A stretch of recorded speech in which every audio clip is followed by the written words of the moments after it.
तो देखिए नेक्स्ट जो स्ट्रक्चर अपना वो है बॉडी सेंटर्ड या अंतः केंद्रित संरचना, है ना, जिसे अपन BCC भी बोलते हैं, बॉडी सेंटर्ड स्ट्रक्चर या अंतः केंद्रित संरचना, BCC जिसे अपन बोलते हैं। तो जो BCC स्ट्रक्चर होता है आपका, ठीक है, जो आपका बॉडी सेंटर्ड या अंतः केंद्रित स्ट्रक्चर होता है, इसमें क्या होता है कि इसमें एक क्यूब होता है, एक घन होता है, और इस क्यूब के सेंटर पर, ठीक है, क्यूब के 8 कोनों पर तो एटम होंगे होंगे, जो 8 कॉर्नर्स हैं यहाँ तो परमाणु होते ही होते हैं, लेकिन एक जो एटम होता है वो क्यूब के कहाँ होता है, बिल्कुल अंदर होता है, बिल्कुल इनसाइड होता है। तो कोऑर्डिनेशन नंबर अगर अपन देखें, समन्वय संख्या देखें, तो यहाँ तो सीधा सीधा ये कि एक एटम किससे गिरा हुआ है, 8 एटम से गिरा हुआ है, 8 परमाणु से गिरा है। इसलिए ये जो स्ट्रक्चर होता है आपका, ये जो संरचना होती है आपकी, इसका कोऑर्डिनेशन नंबर जो होता है, समन्वय संख्या जो होती है वो कितनी होती है, 8 होती है, ठीक है। तो इसमें तो कोई डाउट होना ही नहीं चाहिए आपको। दूसरा पॉइंट आता है अपना लैटिस कांस्टेंट, जालक नियतांक।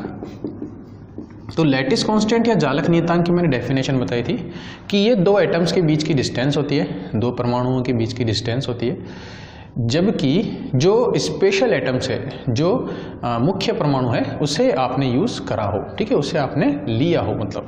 तो यहाँ पर स्पेशल एटम्स का मतलब क्या है, मुख्य परमाणु का मतलब क्या है कि जो इसकी विशेषता है, इसकी विशेषता क्या है, ये अंदर वाला एटम, जो इसके अंदर होता है वो एटम, तो वो आपको कंसीडर करना है, फिर आपको दो एटम्स के बीच में डिस्टेंस निकालनी है। तो ये जो एटम है ये तो आपको लेना ही लेना है। अब जो इसके कॉर्नर्स वाले एटम्स हैं, ठीक है, जो भी इसके कॉर्नर्स वाले एटम्स हैं वो आप कंसीडर कीजिए। तो ऐसा तभी हो सकता है जब आप इस वाले कॉर्नर से पीछे वाले कॉर्नर के एटम के बीच की डिस्टेंस निकालें, यानी ये आप निकालें, ठीक है। डायगोनल में आगे होगी आपको समझ में कि बिल्कुल इस वाले कॉर्नर से लेके ये आगे वाला सरफेस है और ये पीछे वाला सरफेस है, इसका जो कॉर्नर है वो आप निकालेंगे, तब आपको ये वैल्यू मिलेगी ना। कहने का मतलब ये जो है इसके जस्ट ऊपर वाला एटम जो है अपने पास, ठीक है, इसके ऊपर वाला नहीं बोल रहा मैं, पीछे वाला बोल रहा हूँ आपको। तो ये जब एटम आप लोगे तो उनके बीच की जो डिस्टेंस होगी वो क्या होती है, इसमें आपका आपकी लैटिस कांस्टेंट होती है, आपकी जालक नियतांक होती है। तो अपन ये डिस्टेंस कैसे निकाल सकते हैं, देखो ये इसके टच कर रहा है तो ये रेडियस r हो गई, ठीक है, इसकी रेडियस r, ये भी r, ठीक है, और फिर ये वाला जो एटम होता है वो भी इसके क्या होता है, टच में होता है, तो उसकी रेडियस भी कितनी हो जाएगी, r। इस डायग्राम को मैं थोड़ा सही बना रहा हूँ, ठीक है, फिर आप बनाइएगा। तो देखिए ये डायग्राम मैंने बनाया है, इसमें ये जो पीछे वाला एटम है, पीछे वाले सरफेस का जो एटम है वो इसके टच हो रहा है, ये अंदर वाला एटम है पूरा आपका, और ये आगे वाला एटम है, ठीक है। ये वाला एटम यहाँ पे काम नहीं आएगा क्योंकि ये कॉर्नर पे होगा, ठीक है। आपको क्या करना है, जब आपको डिस्टेंस लेनी है दो एटम्स के बीच की, तो जो स्पेशल एटम है, जो बीच वाला एटम है, वो आपको लेना है कैलकुलेशन में। तो देखिए इसकी जो रेडियस है वो r है, क्योंकि ये 1/4 आएगा। इसकी रेडियस जो है बीच वाले की, अंदर वाले की, r तो ये होगी, r ये होगी, और इस लास्ट वाले की भी r डिस्टेंस होगी, यानी यहाँ से यहाँ तक टोटल डिस्टेंस कितनी होगी आपके पास, 4r, ठीक है। और इस वाली डिस्टेंस को आप कैलकुलेट करेंगे, देखो ये a है अपने पास, ये a है, और ये भी क्या है अपने पास, a है। तो अगर आप यहाँ से ये डिस्टेंस निकालेंगे, ये वाली, तो ये तो हो गई √2a, और a ये है, तो अपने पास जो है ये वाली जो, अगर मैं नाम दूँ इसे a b c d, ठीक है, और ये आपके दो हो गए आपके सरफेस जो है। तो अपन को देखो 4r जो है, ये जो डिस्टेंस है आपकी, यानी AD, अगर मैं कहूँ AD का जो स्क्वायर है वो बराबर होगा आपके पास AC का स्क्वायर प्लस CD का स्क्वायर, ठीक है। AD जो है वो अपन ने लिखी है 4r है, AC जो है वो अपन को दिख रही है कितनी है, √2a है, और CD जो है अपने पास कितनी है, a है। तो यहाँ से 4r का स्क्वायर बराबर क्या हो गया, √3a, या अपन कह सकते हैं 3a का स्क्वायर अपने पास, ठीक है। तो यहाँ से अपन a की वैल्यू निकाल सकते हैं, ठीक है। तो जब आप इसे कैलकुलेट करेंगे a की वैल्यू के लिए, तो आपको मिलेगा ये कितना, 4r/√3, ठीक है। आप लोग वो ले लीजिएगा, अंडर रूट ले लीजिएगा, तो a बराबर कितना हो जाएगा, 4r/√3। तो इसका जो लैटिस कांस्टेंट होता है, इसका जो जालक नियतांक होता है वो कितना होता है, 4r/√3 होता है। इसे आप एक बार लिख लीजिए।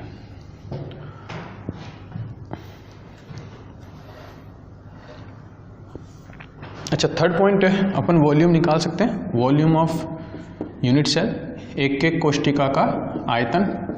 तो एक एक कोष्टिका का आयतन या वॉल्यूम ऑफ यूनिट सेल क्या होता है अपने पास, V बराबर A क्यूब होता है। तो A का क्यूब कर दो, कितना आ जाएगा यहाँ पे 16 ठीक है, 64 R क्यूब अपॉन कितना हो जाएगा 3√3। ठीक है, बाकी आप करके देख लेना, इतना ही आएगा। ठीक है, ये क्या आ गया अपने पास, वॉल्यूम ऑफ यूनिट सेल आ गया।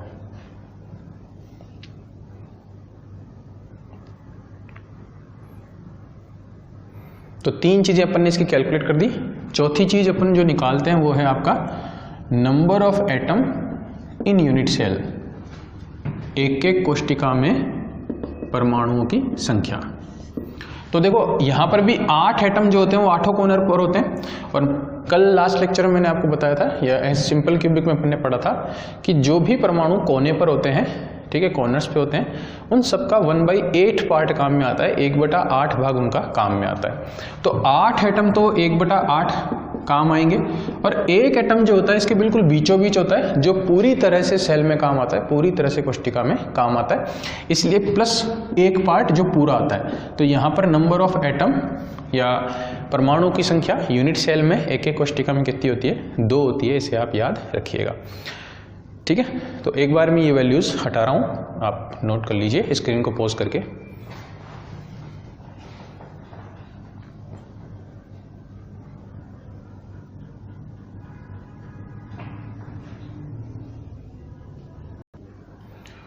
नेक्स्ट या 5वां पॉइंट अगर अपन कहें तो वो आपको निकालना है वॉल्यूम ऑफ एटम, परमाणुओं का आयतन, किसमें, इन यूनिट सेल। तो एक एक कोष्टिका में परमाणुओं का आयतन आपको निकालना है। तो ये क्या होगा अपने पास, ये होगा वॉल्यूम ऑफ एटम, एक परमाणु का आयतन, वॉल्यूम ऑफ एन एटम परमाणु का आयतन, इनटू नंबर ऑफ एटम परमाणुओं की संख्या। तो अपन जानते हैं कि यहाँ पर जो एक एक कोष्टिका होती है, यहाँ पर जो यूनिट सेल होती है BCC में, उसमें कितने एटम होते हैं, कितने परमाणु होते हैं, 2 होते हैं, और परमाणु गोल होते हैं, स्फीयर होते हैं। ठीक है, इसलिए उनका आयतन कितना हो जाएगा, 4/3 πr क्यूब हो जाएगा। अब अपन ने लैटिस कांस्टेंट निकाला था, इसमें जालक नियतांक अपन ने निकाला था, वहां पर अपने पास एक ही वैल्यू जो आई थी वो आया था अपने पास 4r/√3। तो यहां से r की वैल्यू आपके पास आ गई a√3/4। ठीक है, सिंपल कैलकुलेशन है। ये r की वैल्यू आप यहां पर पुट कर दीजिए, तो आपके पास VA इक्वल आ जाएगा 2 × 4/3 पाई, और ये हो जाएगा आपके पास a√3/4 का होल क्यूब। ठीक है, तो इसे आप कैलकुलेट कर लीजिएगा, मैं सीधा लिख रहा हूं इसको। ये आपके पास आ रहा है √3π/8 a³। ठीक है, पाई a³ कितना आ रहा है, VA आ रहा है आपके पास। ठीक है, कैलकुलेट कर लीजिएगा। इसे 64 लिखेंगे अपन, ये मल्टी कट जाएगा तो 16 आ जाएगा, फिर ये 2 कट जाएगा तो 8 आ जाएगा, यहाँ 3√3 आएगा तो कैंसिल आउट हो गया अपने पास, ये बच जाएगा। ठीक है, तो ये अपने पास 5th पॉइंट था। अब 6th पॉइंट जो होता है अपना PF होता है, पैकिंग फ्रैक्शन। तो पैकिंग फ्रैक्शन मैंने आपको कहा भी था कि याद होना चाहिए आपको। ठीक है, आप डायरेक्ट याद भी कर सकते हैं इसको। तो 6th पॉइंट क्या है अपना, PF, पैकिंग फ्रैक्शन। और ये क्या होता है कि परमाणुओं का आयतन, वॉल्यूम ऑफ एटम, अपॉन क्या होता है, यूनिट सेल का वॉल्यूम, एक एक कोष्टिका का आयतन होता है। तो वॉल्यूम ऑफ एटम तो कितना आ रहा है अपने पास, √3/8 पाई a³, और वॉल्यूम ऑफ सेल कितना था अपने पास, a³ था। कोष्टिका का आयतन कितना था अपने पास, a³ था। तो a³ से a³ कैंसिल हो जाएगा, और बाकी को जब आप सॉल्व करते हैं तो ये आता है आपके पास 0.68, और परसेंटेज में आप लिखें तो 100 का मल्टीप्लाई डिवाइड कर दें तो कितना आ जाएगा, 68%। तो ध्यान रखिएगा, जो बॉडी सेंटर्ड होती है, जो BCC स्ट्रक्चर होता है, उसका जो PF होता है वो कितना होता है, 68% होता है, 68% होता है। सिंपल क्यूबिक का अपन निकलने का 50 के आसपास होता है, 52 वगैरह, तो वो कमज़ोर होती है थोड़ी, है ना, तो वो चीज़ है। PF बॉडी सेंटर्ड का अच्छा होता है, इसलिए ये सिंपल क्यूबिक से कैसी होती है, ज़्यादा मजबूत होती है। ये पॉइंट आप लिख लीजिए। देखो स्क्रीन पॉज करके लिख लिया करो, अगर मैं हटा दूं तो भी, क्योंकि नोट्स ही काम आएंगे आपके, आप जो बनाओगे वो, है ना, तो अपने हिसाब से आप बना लिया करो।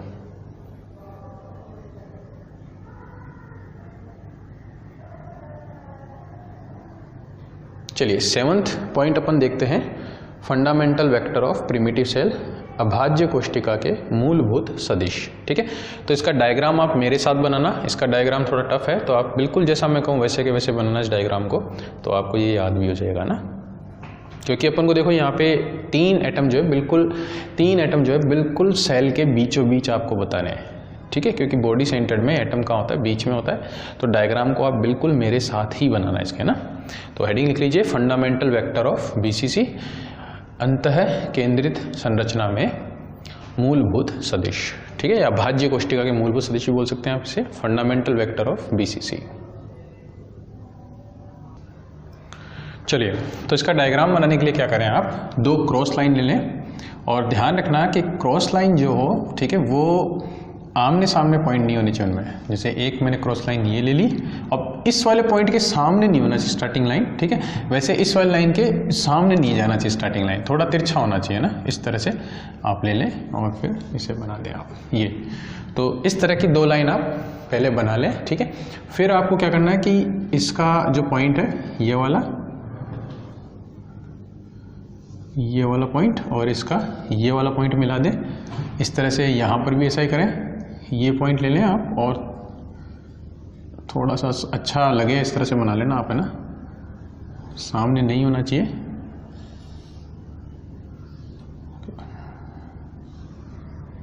इस तरह से आप इसे मिला लें। ठीक है, तो ये ऐसे बन जाना चाहिए, मतलब कहने वाला आपके पास। ये थोड़ा सा आपको लाइट दिख रहा है, ठीक है, तो मैं इसे थोड़ा सा डार्क कर देता हूँ, ये अब आपको दिख रहा होगा सही तरीके से। ठीक है, ये आपने बना लिया। अब क्या करना है आपको, ये जो फेसेस नीचे हैं इनको नीचे तक लेके जाना है आपको, नीचे वाले फेसेस को। ठीक है, ये डिस्टेंस बिल्कुल इक्वल रखना। अब ये वाला देखिए, ये वाला पॉइंट इससे ऊपर है, ये वाला पॉइंट, तो भाई इसकी जो परपेंडिकुलर आएगी वो भी इससे ऊपर होगी, तो इससे परपेंडिकुलर जो है आप थोड़ा सा ऊपर रखिएगा। ऐसे ही इसकी जो है वो इसके बराबर रखिएगा, ऐसे ही इसकी जो है परपेंडिकुलर लेंथ वो इसके बराबर लिखिएगा। क्लियर। अब इन तीनों को इसी के पैरेलल मिलाना है आपको, इस तरह से, इस वाले को इसके पैरेलल, इस वाले को इसके पैरेलल और इस वाले को इसके पैरेलल बनाना आपको। क्लियर। हालांकि ये लेंथ अपने बहुत बड़ी ले ली, इतनी बड़ी मैंने इसलिए बनाई है क्योंकि मुझे डायग्राम बड़ा बनाना है ताकि आपको सही तरह से दिखाई दे। आप इतना बड़ा मत बनाओ, क्योंकि जितना बड़ा आप बनाओगे थोड़ा सा कम अच्छा बनेगा वो। आप जितना छोटा बना, मतलब अब छोटे का मतलब ये भी नहीं कि बहुत छोटा बना दो ताकि आइटम से नहीं दिखे, ठीक ठाक साइज में आप बना ला। ठीक है, अब जो हिडन सरफेसेस है वो आप दिखाना। हिडन का मतलब जो आपको सामने से नहीं दिखाई देगी। ये जो लाइन है वो बिल्कुल स्ट्रेट जानी चाहिए, ये वाली लाइन। ठीक है, हाँ, बनाओगे जो स्ट्रेट आएगी। और ऐसे ही ये वाली लाइन जो है ये भी स्ट्रेट जानी चाहिए भाई, ये लाइन जो है बिल्कुल स्ट्रेट होनी चाहिए आपके पास। ये वाली लाइन और ये जो लाइन है आधी डॉटेड रहेगी, आधी कैसी रहेगी, डार्क रहेगी। तो ये लाइंस बिल्कुल क्या होनी चाहिए, स्ट्रेट होनी चाहिए। ये तो बन गया आपका फर्स्ट 2 डायग्राम, 2 सेल्स जिसे अपन कहें। अब क्या करना है आपको, ये जो लाइन है आपकी, ये जो सरफेस है, इनको भी मिलाना है आपको।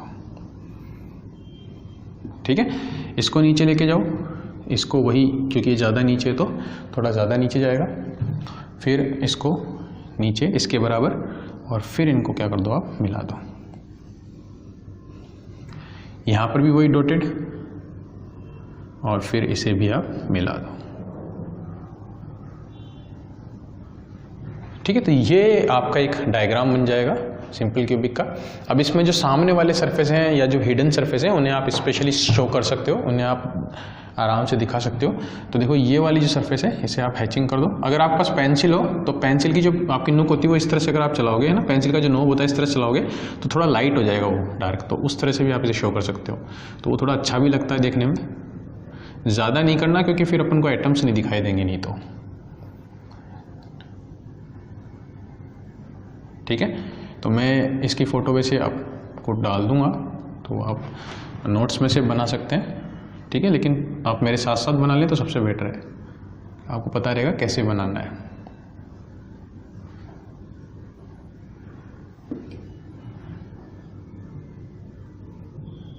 ये जो सरफेस है इसका मतलब ये सामने है सरफेस।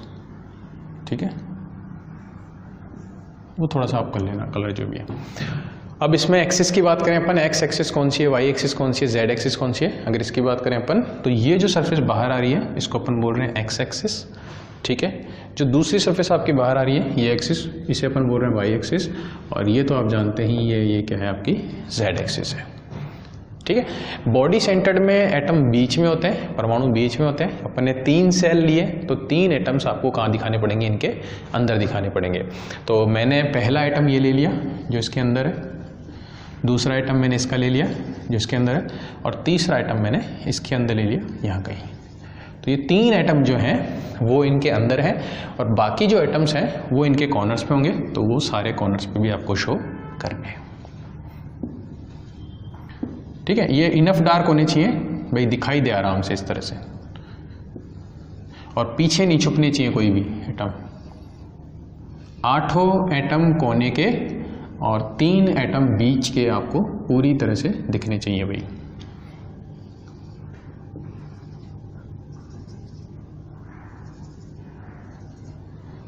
तो ये आपका एक डायग्राम है, ठीक है। अब इसमें अपन को फंडामेंटल वेक्टर बनाने, इसमें अपन को मूल सदिश बताने, तो अपन ओरिजिन की बात करेंगे। देखिए फंडामेंटल हमेशा वही वेक्टर होता है जो स्पेसिफिक हो, है ना, यानी जो स्पेशल हो। तो यहाँ पर स्पेशल एटम्स कौन से हैं, विशिष्ट परमाणु कौन से हैं, जो अंदर है। तो फंडामेंटल वेक्टर या बेस वेक्टर या अभाज्य सदिश वही होंगे जो यहाँ पर स्पेशल है। तो ये अपने ओरिजिन मान लिया हो, ठीक है। एक वेक्टर जो है अपना ये होगा सदिश, एक जो है अपना ये वाला होगा क्योंकि ये भी बीच में है, और एक जो है अपना ये वाला होगा, ठीक है। तो ये तीनों जो हैं 3 वेक्टर हैं अपने पास, इनको मैं ए बी और सी लिख रहा हूँ। तो देखिए इसे ए कहा गया है, ए वेक्टर, इसे बी वेक्टर कहा गया है, और इसे क्या कहा गया है, सी वेक्टर कहा गया है। तो ये तो हुए आपके वेक्टर्स। अब अपन वैल्यू देंगे कि ए बी और सी की वैल्यू क्या है। तो देखिए थोड़ा सा कंसेप्ट, जैसे मान लीजिए एक्स वाई प्लेन है, एक्स प्लेन है, ये वाई प्लेन है, और यहाँ पे एक पॉइंट है 1,1। ये पॉइंट क्या है आपका 1,1 है। तो x कोऑर्डिनेट 1 हो गया, y कोऑर्डिनेट भी क्या हो गया 1। अब मैं इसके बिल्कुल बीचों बीच एक पॉइंट लूँ तो इसके कोऑर्डिनेट क्या होंगे, 1/2, ठीक है। हाफ ये हो गया, हाफ ये हो गया, तो इसका पॉइंट क्या हो गया 1/2। ये मैं क्यों बता रहा हूँ, क्योंकि तीनों एटम जो है वो बिल्कुल सेल के बीचों बीच है, ठीक है। तो यहाँ पर x y z तीनों एक्सिस आएंगे, और ये बीच में है तो हाफ होगी, क्योंकि 2 एटम्स के बीच की डिस्टेंस तीनों ही एक्सिस में कितनी ली है अपन ने, a ली है, ठीक है। 2 एटम्स के बीच की डिस्टेंस तीनों ही एक्सिस में अपनी कितनी ली है, a ली है। तो x में a होगा, y में a होगा, और z में भी क्या होगा, a होगा। तो आधे आधे, क्योंकि बीच में तो हाफ हो जाएगा, तो a/2 और a/2 होगी। बात है प्लस और माइनस की, तो ध्यान रखिए हमेशा कोऑर्डिनेट ओरिजिन से दिया जाता है, हमेशा मूल बिंदु से दिया जाता है, यानी O से दिया जाता है, ठीक है। इसको आप ध्यान रखिएगा, ठीक है। तो मैं C कोऑर्डिनेट की अगर वैल्यू निकालूं तो पहले मैंने यहाँ परपेंडिकुलर डाला, फिर इस तरफ आया मैं, और फिर इस तरफ आया। तो कोऑर्डिनेट अगर O से चलता हूँ मैं, तो मुझे a/2 चलना होगा x एक्सिस में, ठीक है। ये आप मत करना कॉपी में, ये तो मैं आपको समझाने के लिए बता रहा हूँ कि a/2 मुझे कहाँ चलना होगा, x एक्सिस में, यानी मेरा x कोऑर्डिनेट कैसा होगा, पॉजिटिव। अब मैं इस तरफ चलूँगा, तो जब मैं इस तरफ चलूँगा तो मुझे y के अपोजिट डायरेक्शन में चलना होगा, क्योंकि y मेरी इस तरफ है आगे निकलती हुई, जबकि जा कहाँ रहा हूँ मैं, पीछे की तरफ जा रहा हूँ। तो मुझे y कोऑर्डिनेट नेगेटिव चलना होगा a/2, और वापस मुझे ऊपर जाना होगा तो मैं z कोऑर्डिनेट में कहाँ चलूँगा, प्लस a/2, आगे वैसे। तो यहाँ पर y कोऑर्डिनेट आपका नेगेटिव होगा, तो c वेक्टर की वैल्यू क्या होगी, i cap plus j cap plus k cap होती है। डिस्टेंस यहाँ पर कितनी है, a/2, तो कितना हो जाएगा, a/2 तो कॉमन आ गया। x कोऑर्डिनेट पॉजिटिव था आपका, y कोऑर्डिनेट नेगेटिव था आपका, और z कोऑर्डिनेट भी क्या था, पॉजिटिव। तो ये इसके क्या आ गए, c फंडामेंटल वेक्टर आ गया आपका, आधारभूत सदिश आ गया अपने पास। अब इसी तरह से देखिए b वेक्टर की वैल्यू, तो b वेक्टर पर कैसे जाओगे, पहले बेस पर आए, फिर इस तरफ आए, और फिर ओरिजिन की तरफ। वैल्यू कहाँ से दोगे, ओरिजिन से, हमेशा मूल बिंदु से। तो ओरिजिन से जब अपन चल रहे हैं तो y में पॉजिटिव चल रहे हैं अपन, ठीक है, कितना, a/2। जब इधर चल रहे हैं अपन तो x के अपोजिट चल रहे हैं, क्योंकि x अपन ने इस तरफ माना है, चल कहाँ रहे हैं, उस तरफ चल रहे हैं। तो x में अपन नेगेटिव चल रहे हैं, और वापस ऊपर जा रहे हैं, तो ये पॉजिटिव हो गया। तो b वेक्टर की जो वैल्यू है वो कितनी होगी, a/2। x में नेगेटिव थे, y और z में कैसे हैं, पॉजिटिव है। अब सीधी बात है, देखिए इसमें एक बार अपन c में ये नेगेटिव है, b में अपन ये नेगेटिव है, तो अब z में यानी a में कौन नेगेटिव होंगे, अपन ये नेगेटिव हो जाएंगे। तो a वेक्टर बराबर है आपके पास a/2 i cap plus j cap minus का k कैप। तो ये आपके फंडामेंटल वेक्टर्स हैं, एक बार आप और इस वीडियो को देख लेना, ठीक है। ये आपको नहीं बनाने, ये मैंने समझाने के लिए बनाए हैं, ठीक है। तो आप इसे लिख लीजिए।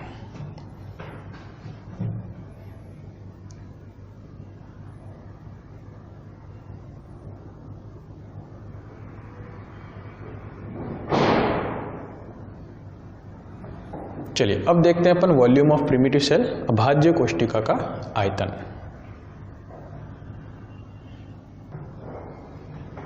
नेक्स्ट जो पॉइंट है अपना वो है वॉल्यूम ऑफ प्रिमिटिव सेल यानी अभाज्य कोशिका का आयतन। और इसका फॉर्मूला मैंने आपको बताया था कि A dot B cross C ले सकते हैं आप, B dot C cross A ले सकते हैं, या A dot B cross C, इस तरह से आप ले सकते हैं इसको, ना। तो मैंने यहाँ तीनों वेक्टर्स की वैल्यू लिख दी, तो A/2 तो सब में आ जाएगा, तो ये आपके पास A³/8, और इसको जब आप सॉल्व करेंगे तो आपके पास लास्ट रिजल्ट ये आएगा, A³/2 आएगा, ठीक है। तो ये आपका BCC स्ट्रक्चर कंप्लीट हुआ, ठीक है। एक बार इसकी ड्राइंग आप देख लेना वापस, कोई दिक्कत हो तो आप पूछ सकते हैं। Thank you.